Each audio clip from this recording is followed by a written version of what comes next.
네, 작가님 다음 이야기 해볼게요. 금리와 부동산 시장의 상관관계. 사실 네. 금리, 부동산 정말 민감합니다. 그죠? 네. 이거 상관관계가 어떻게 되는지 또 이야기 한번 부탁드립니다. 제가 그 한국 역대 금리랑 아파트의 가격을 놓고 시기를 맞춰놓고 비교를 했을 때 큰 상관관계는 느끼지 못했어요. 이게 금리가 오른다고 떨어지고 금리가 내려간다고 오르고 바로 그렇게 되는 거는 아닌 거예요. 근데 사람들이 생각해보면 전세가가 오르면 부동산 가격이 오른다라고 하잖아요. 그리고 금리가 올라가면 부동산이 떨어진다 그러죠. 근데 전세가는 올라가는데 금리가 올라가면 어떻게 될까요? 오를 수 있는 요소와 내릴 수 있는 요소가 같이 있는 거잖아요.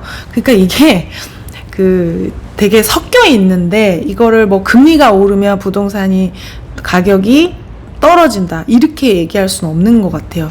그 전세가도 마찬가지거든요. 전세가 오르면 부동산 가격이 오른대요. 근데 맞거든요. 맞는데 그럼 전세가 오르는데 금리는 같이 오르면 어떻게 되냐 이거. 그러네요. 네, 그래서 이 상승할 수 그렇게 1차원적이면 누가 전망을 못 하겠습니까? 이게 어떤 오를 수 있는 요소와 떨어질 수 있는 요소가 같이 있을 때 어떤 게 더 지금 영향을 많이 주는가 시장에 이런 게 다를 수가 있어서 금리가 오르면 부동산 떨어지고 금리가 내려가면 부동산 오르고 이렇게 1차원적이진 않고요. 금리가 너무 높으면 살 때 부담스럽기는 하죠. 근데 그건 이제 수익형 물건이 조금 더 그렇고요. 이렇게 1차원적으로 딱 맞지 않습니다. 근데 살려고 하는데 너무 높으면 부담은 되는데 전세가랑 또 뭐 여러 가지가 있잖아요. 그래서 고려할 요소가 되게 많다. 이게 1대1로 딱 뭐 이렇게 되면 이렇게 된다라고 얘기할 수가 없다. 네. 제가 이 질문을 왜 넣었냐면 사실 지금 금리를 무조건 고금리라기보다는 금리를 급격하게 갑자기 네. 많이 올렸잖아요. 네네.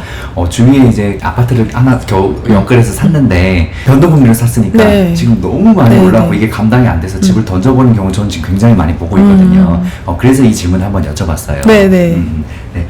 다음 질문 해보겠습니다. 아까 그 자산 배분 이야기 해주셨는데 사실 주식에서는 자산 배분이 필수거든요. 근데 부동산은 조금 다르게 작용할 수도 있다는 이야기 아까 해주셨잖아요. 네. 부동산은 자산 배분 어떻게 하는 게 좋은가요? 이거에 대한 의견 한번 부탁드립니다. 아까 이제 금리가 올라서 네네. 감당이 안 돼서 네. 던지는 경우 많이 봤다라고 하시는데 네네. 그건 금리가 올라서 던진 게 아니고요. 네네. 물론 좀 무리해서 샀을 수 있어요. 내가 2% 금리로 버틸 수 있어서 했는데 4%가 되니까 못 견디는 거잖아요.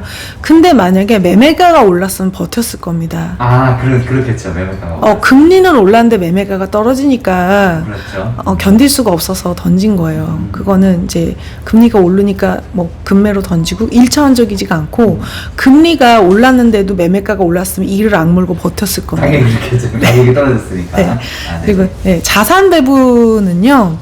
이게 자산을 배분할 수 있을 정도 되려면 되게 자산이 많아야 됩니다. 그렇겠네요. 부동산으로 자산을 배분할 정도가 되려면은요, 굉장히 자산이 많아야 된다. 자산이 적을 때는요, 대출이 더 중요하고요. 자산이 많을 때는 세금이 중요합니다. 그래서 보유세나 이런 게 부담이 될 정도, 종부세가 몇 천만 원이 나올 정도가 되면은 그땐 자산을 주택에만 하지 말고 이렇게 분산을 하는 거고요. 고액 자산가 같은 경우에는 강남 아파트 내가 아크로 리버파크를 하나 갖고 있다라고 했을 때 아크로 리버파크 2개를 갖고 있으면은 굉장히 종부세 많이 나오잖아요. 그런데 이 사람들은 그러면은 어떻게 투자하냐면은 고액 아파트를 하나를 갖고 있고 나머지는 주택수에 안 잡히는 이제 재개발 입주권 같은 거를 가지고 있는 거예요. 그럼 얘는 입주권이니까 나중에 새 아파트가 될 예정이거든요. 그러니까 R이죠, R. 아파트가 될 수 있는 R 상태로 갖고 있지 아파트 2개를 갖고 있지 않습니다. 그리고 아파트를 100채 갖고 있는 것도 부동산 자산가의 포트폴리오는 아니에요. 부동산 자산가는 빌딩이나 이런 걸 갖고 있지 빌라 100채를 갖고 있지 않습니다. 네네. 그래서 자산의 배분은 내가 종부세가 몇 천만 원이 나올 정도가 되면 그때 이제 하는 것이지 뭐 몇 억 가지고는 하는 거가 아니다. 네, 작가님 다음 이야기 또 해보겠습니다. 부동산 투자로 돈을 굴리고 싶은 당신이 반드시 집테크를 해야 하는 이유, 이 이야기 해주신다고 하셨는데 어떤 이야기들인가요? 이제 내 집 마련, 뭐 부동산 투자, 아파트 투자라고 안 하고 꼭 집테크라고 한 거는요. 내 집 마련이라고 하는 그 단어에는 주거의 개념이 되게 많아요. 그래서 내가 사는 공간이라는 의미가 많은데 집테크라고 하는 거는 내가 사는 공간에 대한 의미보다는 이제 자산 증식에 되게 그 포커스를 맞췄어요. 그래서 일반인이 부동산 투자 갑자기 뭐 빌딩 투자하기는 어렵잖아요. 근데 내가 지금 주거에는 어차피 비용을 써야 되기 때문에 집을 한 채 정도 내가 할 수 있는 걸 한 채 정도 하는 거는 크게 무리가 안 된다고 봐요. 이거를 할지 말지 내가 항상 선택하는 거고요. 그래서 제가 이렇게 봤어요. 이게 사람들을. 근데 초보가 집이 아닌 거를 투자를 했을 때는 그 실패한 경우가 훨씬 많습니다. 그래서 저는 초보는 이상한 거 하지 말고 그냥 아파트 투자하라고 말씀드려요. 그러니까 이분들이 그냥 대충 모르고 사던 아파트는 올랐어요. 그래서 그래 부동산 투자해야 되는구나.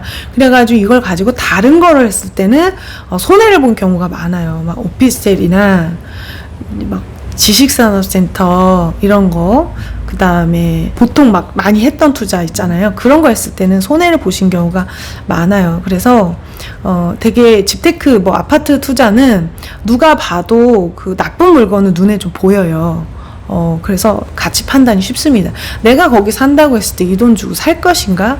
여기 계속 살고 싶나? 이런 거 보면 그냥 보이시거든요. 그래서 초보는 집테크 하시는 거고요.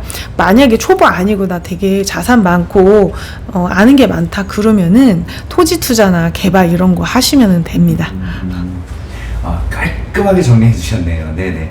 집테크를 하는 이유가 우리가 그 초보 투자자들이 아파트가 아닌 다른 투자로 처음에 시작을 했다 그랬다가 손해를 보는 경우가 많기 때문에 아파트는 어느 정도 부동산 집값에 대한 기본 보장이 있잖아요. 네. 기본으로 집테크로 시작을 하라는 거. 네. 다음 이야기 또 해보겠습니다. 내 집 마련 그 너머를 보다. 이것도 어떤 이야기 또 들려주실 건가요? 내 집 마련이라고 하면은 주거에 대한 어떤 그게 되게 많은데, 1주택이 내 집 마련이 있는데도 만족을 못 하시는 분들이 많아요. 그러면은 이 집으로 더 많은 걸 원하는 거잖아요. 그래서 한 채보다는, 일시적 2주택 이렇게 해가지고, 일시적 2주택은 국가에서도 비과세를 해주고 있어요. 내가 지금 집을 살고 있는데, 이사 갈 집을 미리 사놓는 거예요. 왜냐면, 집이라고 하는 거는 이 임차 같은 것도 있어서 집을 팔고 동시에 산다는 게 되게 어려워요. 날짜를 나랑 이사 날짜가 맞는 집만 살 수가 있게 되는 거예요. 그래서 이 그 중복 보유 기간 같은 거를 가지게 되는데 이거를 이용해서 저희 수강생 사례인데 아파트를 이제 빌라를 사서 재개발 빌라를 사서 신축 아파트가 된 거예요. 그래서 집값이 되게 많이 올랐었어요. 진짜 상승장에 재개발로 있던 거가 이제 새 아파트, 역세권 새 아파트가 돼서 되게 많이 올라서 이제 공부를 했더니 갈아타기를 해야 된대. 그래서 이제 강동구 신축으로 이사를 가려고 강동구 재건축 아파트로 가려고 했는데 그러면 이거를 이제 팔고 가야 되나 사야 되나 아니면 사고 팔아야 되나 이 동시에는 못하니까 이거를 이제 막 물어봤더니 정답이 없더래요. 그래서 상승장에서는 사고 파는 거고 하락장에서는 팔고 사는 거다 이렇게 해가지고 먼저 산 거예요. 임차인이 있는 거를 먼저 사서 이사 기간을 맞춰서 이제 본인들이 들어가시려고. 근데 이 보유 기간에 얘도 오르고 쟤도 오른 거예요. 그때 중복 보유 기간 3년인데 3년 동안 얘도 오르고 원래 살고 있는 집도 오르고 이사를 가려고 산 집도 올라서 이제 양도 차익이 양쪽에서 생기게 된 거예요. 그렇게 되면은 자산 증식에 굉장히 도움이 많이 되시잖아요. 그래서 내 집 한 채 사는 게 내가 한 채 살아서 뭐 올라서 마음이 뭐 좋을 수도 있지만 답답하신 거는 내가 그래서 이사 가려고 그랬더니 이사 가려고 한 집은 더 올랐네. 근데 올랐는데 내가 살고 있으니까 이게 나한테 현금을 주거나 뭔가 이렇게 부자가 됐다는 느낌이 없는 거예요. 물건을 사거나 아니면 쓸 수 있어야 되는데 전혀 그게 없는 거예요. 그래서 내 집 마련 한 채 가지고 조금 마음이 그러신 분들은 이제 일시적 2주택이나 주택을 좀 2주택 정도까지 추가 투자를 하셔야 될 것 같다라는 것 같아요.